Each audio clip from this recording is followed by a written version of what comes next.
Do you know what the most dangerous trap in your life is? It is not poverty. It is not failure. It is not lack of opportunity. It is a battle you are losing every single day, and you may not even realize it. This trap begins with your kindness. You were taught that love means sacrifice. You were told that being available for everyone is greatness. You were praised for putting yourself last. But what if the very thing you call greatness is actually your prison? Today's story is about a truth most of us never question. There was a woman named Elena. She lived in a small town where everyone knew her not because she was powerful, not because she was wealthy, but because everyone needed her. When someone's roof leaked, Elena arrived with tools before being asked. When someone was sick, she sat beside them for hours. When her husband, Adrian, struggled silently, she filled his silence with service tea, care, quiet obedience. Her friendly aura unloaded every emotional burden onto her,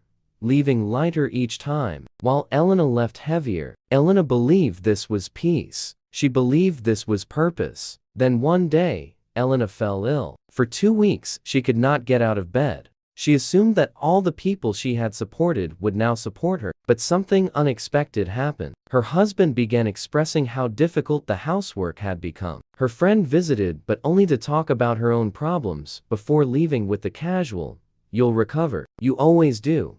The young boy she had loved like a son never came at all. Lying in silence, Elena realized a bitter but clear truth. She was not loved. She was useful. There is a profound difference between being loved and being useful. To be loved means someone sees you even when you have nothing to give. To be useful means someone sees only what you can provide. You can be extremely valuable to someone who never thinks about you, once you are no longer beneficial. And here is the painful truth. If you constantly fill every emotional gap in someone else's life, they will never grow. You shrink quietly, and no one notices. This is where the psychological trap begins. Many of us unconsciously become trapped in what psychologists call a victim mentality. We repeat stories about how unfairly we have been treated. We share our sacrifices. We seek sympathy. Why? Because sympathy produces dopamine. When someone says, "You poor thing, you deserve better,"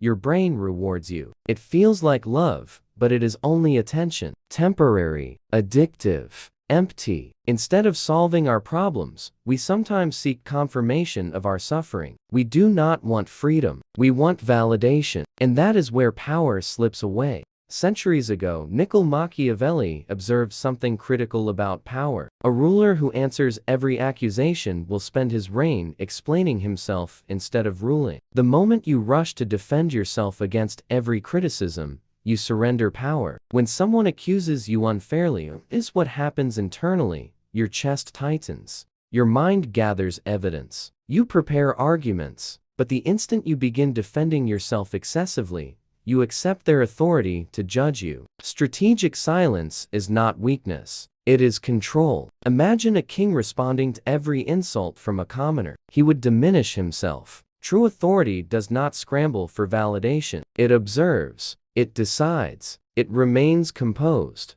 Your silence becomes a mirror in which the attacker sees their own insecurity. Cold, calculated, powerful. Arthur Schopenhauer once argued that higher awareness often leads to isolation. When you begin seeing reality clearly, you become uncomfortable for those who prefer illusion. People reject what exposes their limitations. If you feel lonely because you have stopped playing the role of the endlessly available caretaker, understand this.